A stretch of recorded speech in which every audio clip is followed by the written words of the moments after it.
وہ رات جب جنگ کے تبل بج رہے تھے اور دشمن کے لشکر ہواؤں کی طرح چل رہے تھے، ایک نام جسے سن کر دلوں کے طوفان تھم جاتے، علی ابن ابی طالب، وہ شیر خدا جس کے ہاتھوں میں تلوار نہیں انصاف بولتا تھا، جس کی نگاہ دشمن کے غرور کو پگھلا دیتی تھی، جس کا سکون ایمان کی علامت تھا، ایک جنگ جس میں دشمن کا سپہ سالار سامنے آیا، تلواریں ٹکرائیں، دھواں چھا گیا، لیکن اگلے ہی لمحے علی نے اپنی تلوار روک لی۔ لوگ حیران رہ گئے، پوچھا، یا علی آپ نے وار کیوں نہ کیا؟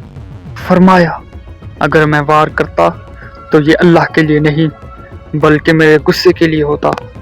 یہی وہ لمحہ تھا جب لوگوں نے سمجھا علی کی تلوار لوہے کی نہیں بلکہ عدل اور انصاف کی تلوار ہے۔ آج بھی جو بہادری ڈھونڈتا ہے وہ علی کو یاد کرتا ہے، کیونکہ اصل بہادری طاقت سے نہیں بلکہ نفس کو قابو پانے سے شروع ہوتی۔